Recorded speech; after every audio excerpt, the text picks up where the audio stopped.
24장. 예, 우리 신명기 제 24장 말씀 오전에 이어서 또 우리 계속 말씀을 나누도록 하겠습니다. 오전에 우리가 나병에 대해서 그렇게 말씀을 나누었습니다. 나병이 들면 사실 그 나병은 그 죄인의 모델로 그렇게 말씀을 우리에게 보여주십니다.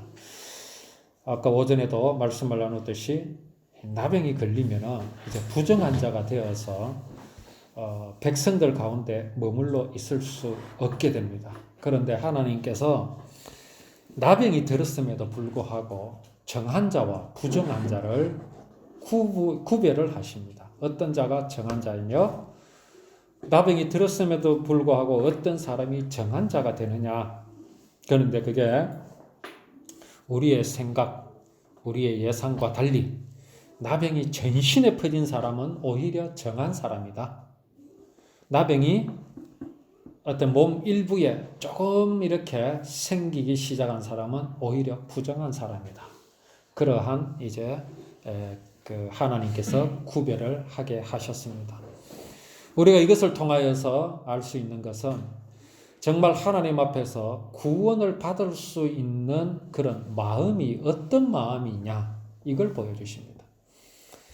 내 죄가 큰 것을 깨닫고 내 죄가 정말 이거는 사람이 할 수 없는 죄인임을 깨닫느냐 아니냐 이게 매우 중요합니다. 그게 구원을 받을 수 있는 마음이 되기 때문에 그렇습니다. 그런데 율법을 사람의 법으로 생각하고 그렇게 가르치고 그렇게 적용해서는 사람은 결코 하나님 앞에서 죄인임을 깨달을 수가 없습니다. 절대로 깨달을 수가 없습니다. 왜 그러냐 하면 율법을 법으로 깨닫는 것은 그 율법을 율법으로 아는 것은 어떤 것입니까? 예를 들어 이웃을 사랑하라, 도둑질하지 마라, 살인하지 말라. 이 법을 두고 이게 율법이 아닌 사람의 법으로 내가 알게 되면 이런 생각을 합니다. 나는 살인하지 않았어. 나는 간음하지 않았어. 나는 도둑질하지 않았어. 나는 이웃을 사랑했어. 이렇게 말합니다. 그러나 율법은 법이 아니라 하나님의 거룩하심을 드러낸 것이라는 믿음은 율법 앞에서 어떤 자세가 되겠습니까? 나는 미워하지 않았지만 내 마음속에 정말로 내 이웃을 사랑하지 않는 마음이 있다는 걸 발견하게 됩니다. 내가 도둑질하지 않았지만 내 마음에 탐심이 있음을 율법 앞에서는 알게 됩니다. 세상의 법은 그거 깨닫게 못합니다. 우리는 그 율법이 없이도 또 죄를 깨닫죠. 율법이 없이 어떻게 깨닫습니까? 양심이라는 게 있죠. 양심. 그 양심이라는 것은 성경에 이렇게 기록하고 있습니다. 선악을 아는 일에 우리 중 하나같이 되었다. 이 말씀이 뭡니까? 사람이 선악을 아는 일에 하나님과 같이 되었다. 이 말씀입니다. 그래서요, 사람의 양심이란 이 법보다 훨씬 엄격합니다. 도덕보다도 엄격합니다. 윤리보다도 훨씬 엄격합니다. 사람은 자기 양심에만 비추어도 죄인임을 깨닫습니다. 그런데 그 양심이 뭡니까? 누구에게서 훔쳐나온 겁니까? 하나님께로부터 훔쳐나온 겁니다. 선악을 아는 나무의 열매를 먹지 말라 그랬는데 그걸 먹음으로써 선악을 알게 됐잖아요. 선이 무엇이며 악이 무엇인지를 알게 됐잖아요. 그 기준이 어떤 겁니까? 내가 비록 도둑질을 안 했어도 양심은 뭐라고 말합니까? 나는 저 물건을 탐냈어. 내 이웃의 것을 탐을 냈어. 내가 살인을 하지 않았을지라도 양심은 어떻게 말합니까? 나는 저 친구를 미워했어. 나는 내 이웃을 미워했어. 양심은 그렇게 말합니다. 그 양심이 어느 경지에 이르러 있다고요? 하나님의 거룩하심의 경지에 이르렀습니다. 사람은 사람이 만든 법으로는 죄를 깨닫지 못합니다. 정말 우리가 죄를 깨닫는 것은 하나님의 말씀 앞에서만 깨달을 수 있습니다. 그것이 바로 율법입니다. 그래서 나병에 걸렸더라도 내가 생각할 때는 아주 조금만 부분에 걸려 있는 것 같지만 사실은 전신에 퍼져서 살 수 없는 지경에 이르러 있다라는 사실을 알아야 되죠. 그러면은 무엇을 사모하게 됩니까, 사람은? 내가 죽을 수밖에 없는 처지를 알아야 살아야 되겠다는 마음이 일어나게 되어 있습니다. 내가 아직 튼튼하고 힘이 있고 그래서 나는 얼마든지 수영을 할 수 있어 라고 생각하는 사람에게 구조선은요 절대로 감사할 게 못 됩니다. 이 뭐하고 있어? 나는 지금 수영을 즐기고 있는데 이렇게 말하겠죠. 그러나 수영을 할 줄 모른다든지 아니면은 점점 힘이 빠져서 저 앞에 보이는 저 육지까지 내가 갈 수 없다라는 것을 알게 되면 어떻게 했어요? 지푸라기라도 잡는 심정이 되죠. 오늘 이 나병 환자에 대해서 말씀하시는 것은 바로 그것을 우리에게 보여주십니다. 죄인이 되려거든 완전히 죄인이 되라는 적당한 죄인이 아닙니다. 사람은 완전한 죄인이다. 완전히 죽었다라고 폭로하는 것은 성경 말씀밖에 뿐입니다. 율법밖에 뿐입니다. 너희는 애굽에서 나오는 길에서 내 하나님 여호와께서 미리암에게 행하신 일을 기억할지니. 미리암이 무슨 병이 들었습니까? 나병이 들었죠. 왜 그렇게 됐습니까? 자기 그 오빠입니까? 맞나? 모세를 비난하다가 그래 됐어. 네 이웃에게 무엇을 구워 줄 때에는 그 집에 들어가서 전당물을 취하지 말고. 우리 이런 거 있죠. 자, 집달리 맞나? 채권을, 채무를 받아주고 이럴 때, 이제, 그 집달리 빨간 딱지 붙이는 거 있죠. 집에 들어가가지고 차압하는 거. 이거 하지 말아요. 야, 이스라엘 가면 참 살기 좋겠지요. 막 빚져도 막, 뛰 들어와가지고 차딱지 붙이면 안 돼요. 밖에서 기다렸다가 그 빚을 진 사람이 자기가 담보물을 들고 나올 때까지 기다려라 이기라. 그러면은 나는 돈을 1억을 빌려줬는데 담보물 꼴랑 10만 원짜리 하나 들고 나 이게 전부다 이러면 이게 참 그냥 당하는 거 아닙니까? 근데 그러라 하시네. 참 이거 왜 해야 되겠습니까? 자, 우리는 이 율법을 볼 때 어떻게 생각합니까? 나는 돈을 빌려준 입장에서 항상 서 있습니다. 가마보마. 그렇지 않아요? 자, 나는 돈을 빌려준 입장이고 나는 은혜를 베풀어야 될 입장이라고 생각해요.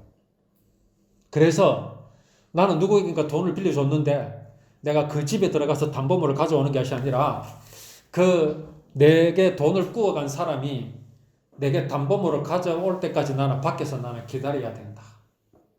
어떻게? 자비로운 마음으로. 전부 이런 식으로 이 율법을 바라본다니까요. 자기는 빚진 자가 아니라 안 그렇습니다. 내가 빚진 자입니다. 내가 은혜를 사모해야 될 처지에 있다는 걸 알아야 됩니다. 내가 어떤 사람에게 돈을 빌려서 나는 내가 담보물을 잡히지 않으면 안 되는 처지에 있는 게 내라는 것을 알아야 돼요. 그런데 여기 내게 그 돈을 빌려준 사람이 어떻게 하겠다라는 겁니까? 내 방에까지 안 들어오겠다는 겁니다. 네가 갖고 나오느라. 그러면 네가 무엇을 갖고 나오든 나는 그걸 담보물로 잡고 있을게. 이게 바로 하나님의 마음입니다. 하나님의 마음이 이렇단 말이에요. 우리는 사실 내가 하나님이 찾아오셔서 내 속을 다 들여다보신다면 나는 죽을 수밖에 없죠. 그렇잖아요. 내가 하나님을 대항하고 있는데 어떤 사람이 이런 질문을 했어요. 자살을 하면은 지옥 간다라는 말씀이 성경에 있습니까? 자살하면 지옥 간다는 말씀이 성경에 있습니까? 없습니다. 그런데 자살하면 지옥을 가겠어요? 안 가겠어요?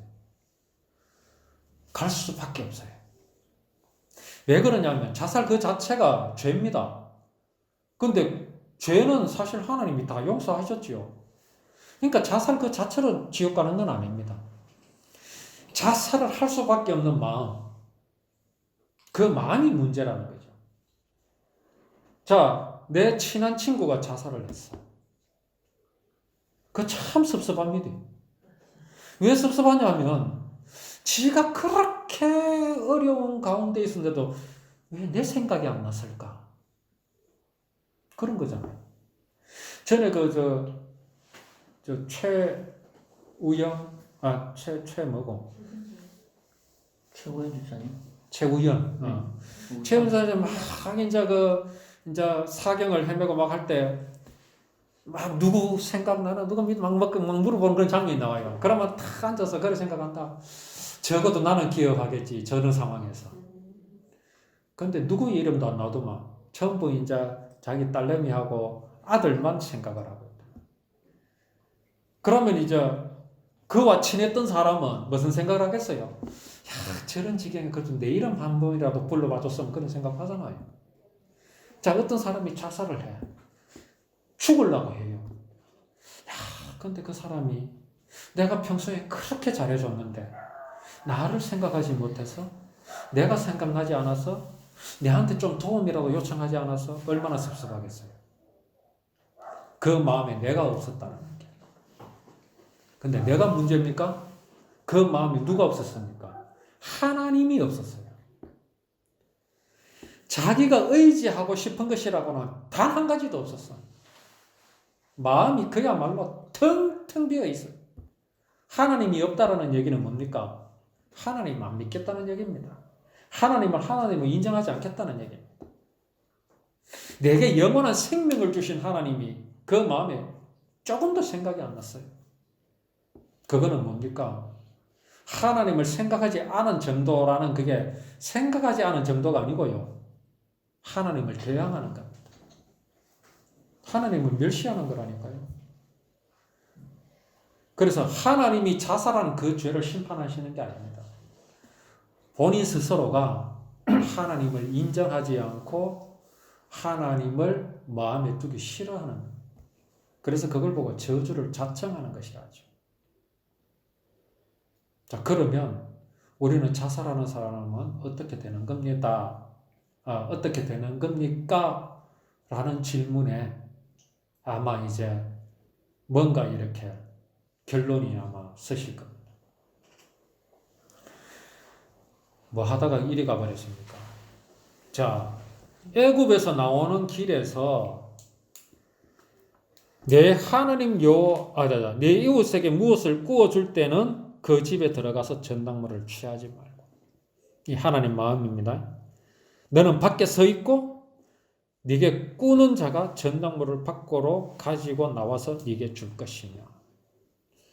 참 이런 사람이 내 빚쟁이라면 얼마나 마음이 편하겠습니까? 우리는 다 하나님 앞에 빚을 진 사람입니다. 어떤 빚입니까? 생명의 빚을 졌어요. 이걸 갚을 길이 없습니다. 그런데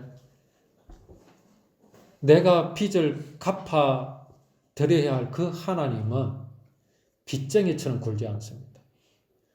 채권자같이 그렇게 하지 않으시는 하나님이신 것을 여기에서 보여줍니다. 자, 그가 가난한 자이면 너는 그의 전당물을 가지고 자지 마라. 전당물을 가지고 집에 갖고 가가지고 잠이 들기 전에는 돌려주라. 해가 지기 전에 돌려주라. 자, 이거 참, 이런 사람한테 돈 꾸어 쓰는 사람은 참 편하고 좋겠죠. 이 사람은 악덕 추심을 안 합니다. 응? 너 어디 있는 줄 안다 그래서고, 간 내놔라, 썰개 내놔라, 뭐 콩팥 내놔라 이런 거 안 하십니다. 해 질 때에 그 전당물을 반드시 돌려줘라. 출애굽기 21장에 그 말씀이 있죠. 이웃의 옷을 전당 잡았거든. 그 옷은 해가 지기 전에 반드시 돌려줘라.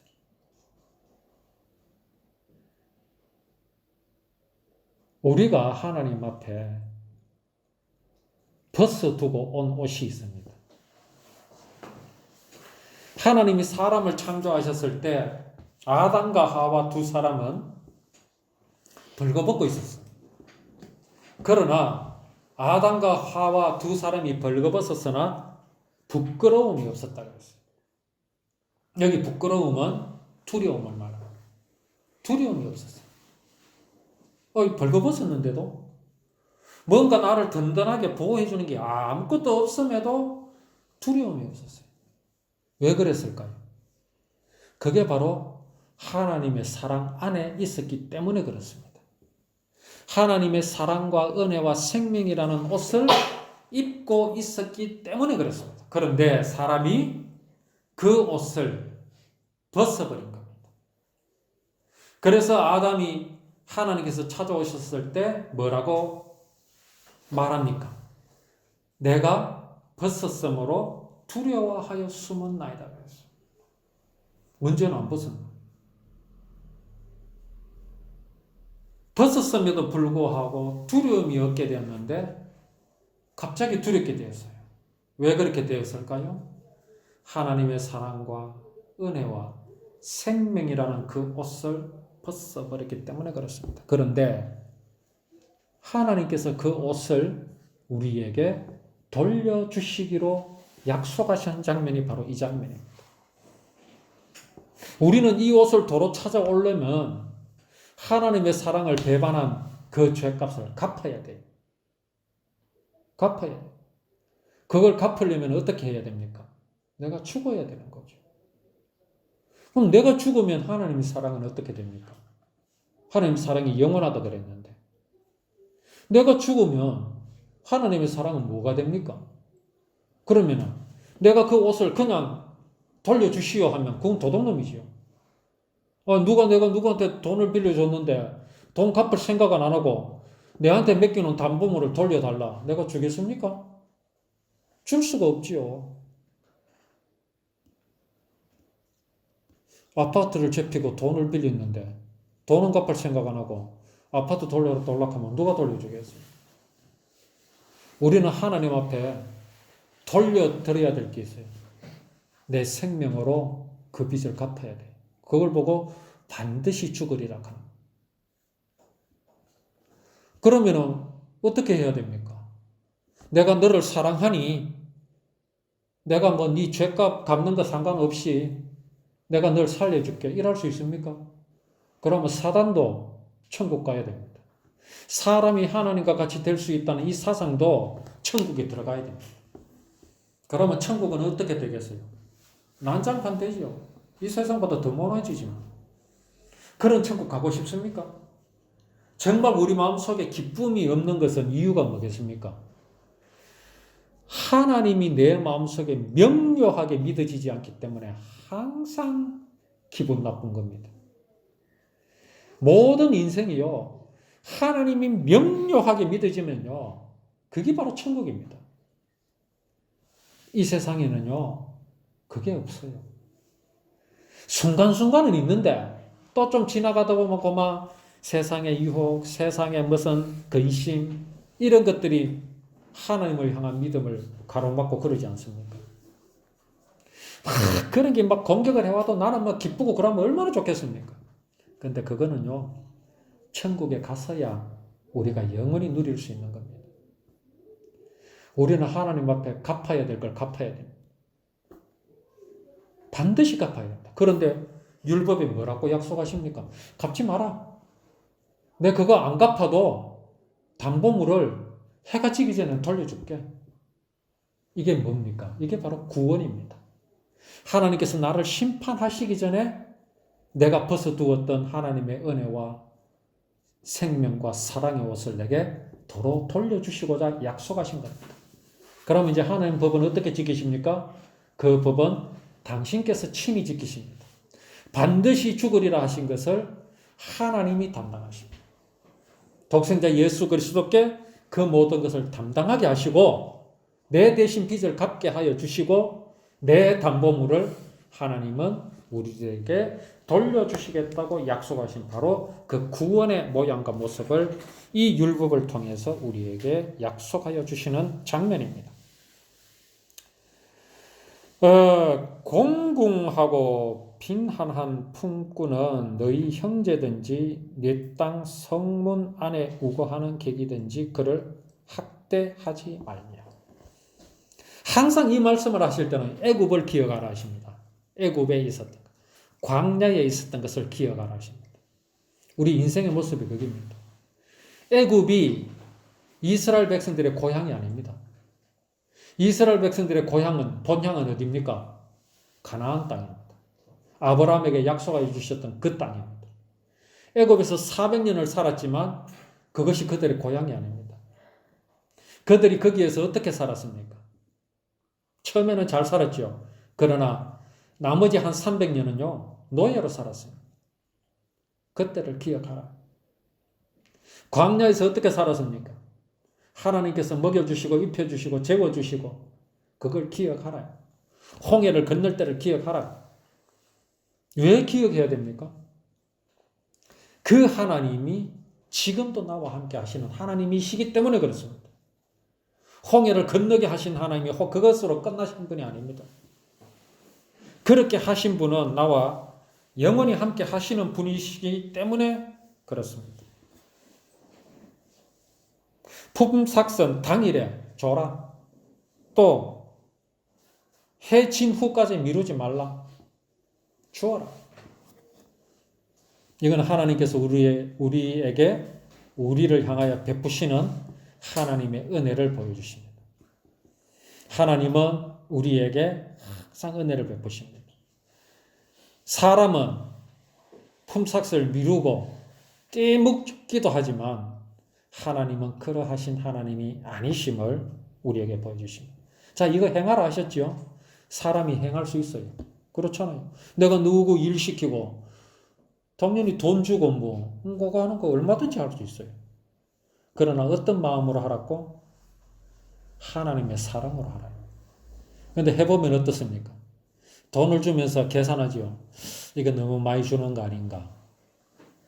근데 새벽에 일찍 나왔던 사람이나 아침 낮에 나왔던 사람이나 한낮에 나왔던 사람이나 품삯을 어떻게 주었습니까? 똑같이 주었습니다. 우리는 그렇게 할 수 있습니까?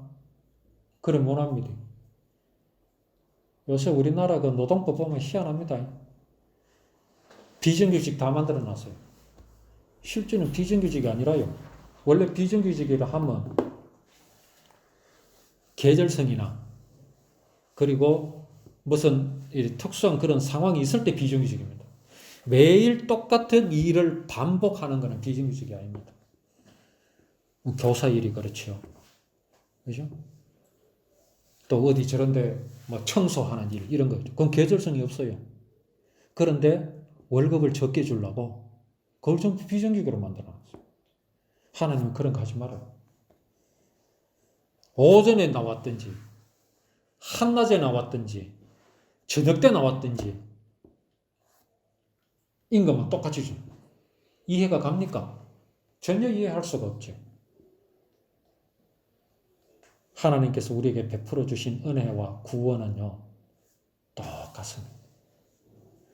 누가 일찍 믿었다고 더 큰 구원을 주고, 누가 가로 늦게 믿었다고 작은 구원을 주고 그러시지 않습니다. 그 생명은 똑같습니다. 품삯은 당일에 바로 주고 미루지 않으십니다. 자, 아버지는 그 자식들로 말미암아 죽임을 당하지 않을 것이요.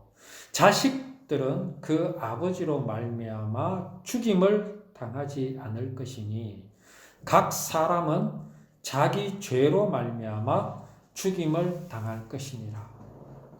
이게 좀 냉정하지 않습니까? 자식을 대신하여 부모님이 벌을 받는다거나 죽을 수도 있지 않겠습니까? 근데 이걸 하지 마라 그래요. 아니 왜 그러십니까? 왜 하지 말라 하십니까? 하나님 자기는 하면서 안 그래요?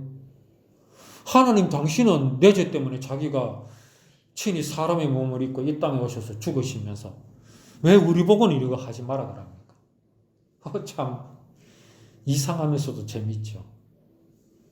하나님은 그러시겠다는 겁니다. 사실은. 나는 그런다. 근데 넌 하지 마라.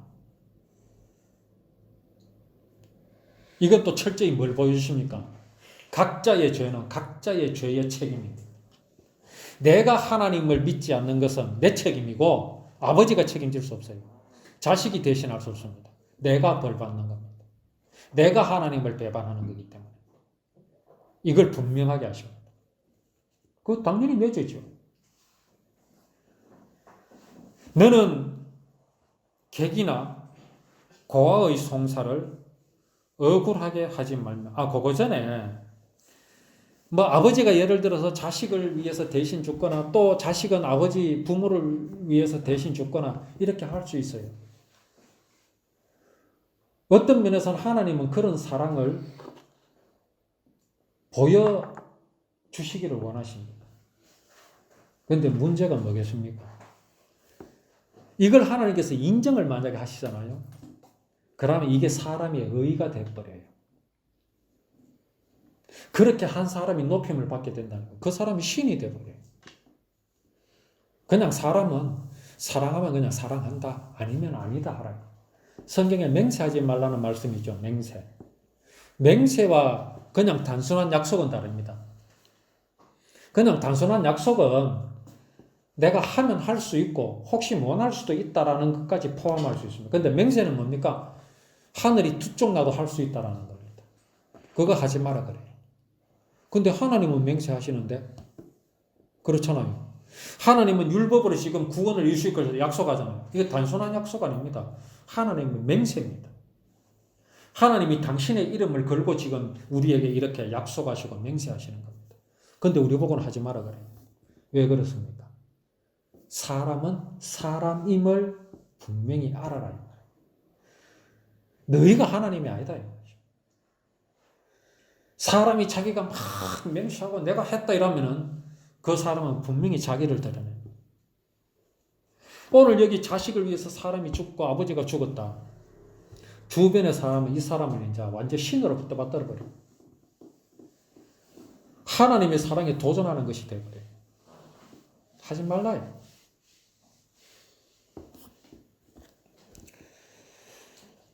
너는 객이나 고아의 송사를 억울하게 하지 말며 과부의 옷을 전당 잡지 말라. 여기 객이나 고아 그리고 과부 누굽니까? 그게 바로 인생입니다. 인생.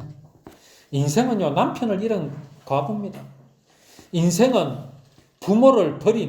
부모를 잃어버린 고아입니다. 생명을 주신 하나님, 나를 창조하신 하나님, 그야말로 아버지 하나님을 없다고 하지 않습니까? 스스로 고아의 길을 자청하여 떠난 인생들입니다.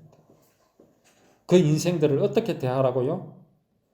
그 송사를 억울하게 하지 말고 또 그 옷을 전당 잡지 마라. 하나님이 당신의 사랑을 배반한 인생들을 사랑하시는 그 장면을 우리에게 보여주십니다. 너는 애굽에서 종되었던 일과 네 하나님 여호와께서 너를 거기에서 속량하신 것을 기억하라. 이러므로 내가 네게 이 일을 행하라 명령하노라. 네가 밭에 곡식을 벨 때에 그 한 뭇을 밭에 잊어버렸거든 다시 가져오지 말고. 이 말씀이 뭡니까? 이제 막 벼를 베가지고 이제 한 단씩 한 단씩 묶을 거 아닙니까? 그래서 이제 곡식단을 전부 다 가져오는데 한 단을 어디 나눠고 아프네. 그러면 우리는 왜 합니까? 빨리 돌아갔으면 누가 가져갈까 싶어 버떡 갖고 오죠. 그거 하지 마라. 누구를 위해서? 고아나 과부나 나그네를 위해서. 하나님의 마음이 그런 마음입니다. 우리 뭐 감이나 무슨 사과나무 이런 거 딸 때 한 개씩 남겨놓잖아요. 누구 밥 준다고? 까치 밥 준다고. 다 그런 데서 다 유래한 겁니다. 몰라 뭐 요게 더 이 율법보다 먼저일 수도 있어요. 왜냐하면 사람은 선악을 아는 일에 하나님과 같이 됐기 때문에 양심의 그 선한 부분이요 하나님의 경지에 이르러가 있다니까요. 그러니까 그런 마음 생길 수 있죠. 그 다 어디서 훔쳐온 겁니까? 하나님께로부터 훔쳐온 겁니다. 그것으로 막 법도 만들고 무슨 그런 걸 뭐라 그럽니까? 유래되는 뭐 그런 게 있잖아요. 그런 거 다 그래서 나오는 겁니다. 자, 여기 뭐라고요?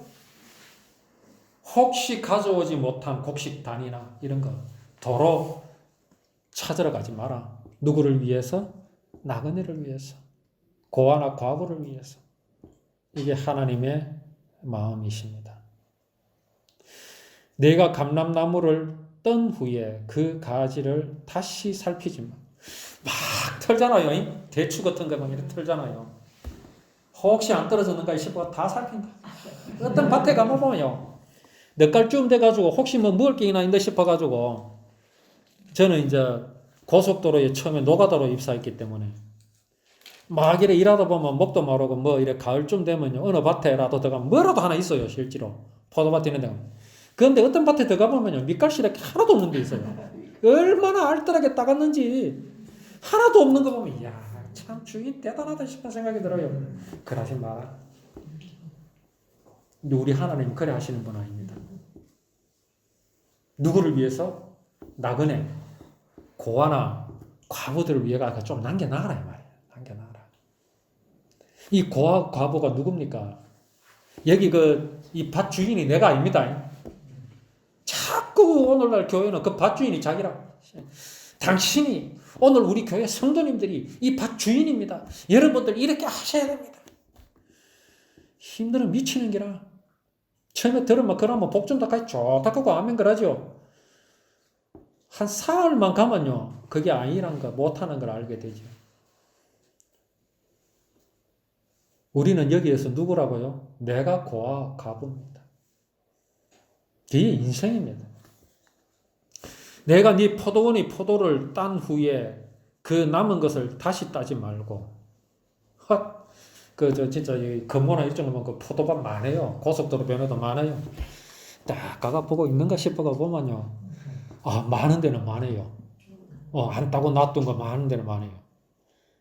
근데 싹 따가는 사람도 있다니. 그런 거 하지 마라. 뭐를 기억해라? 너는 애굽 땅에서 종되었던 것을 기억하라. 이러므로 내가 네게 이 일을 행하라 명령하노라.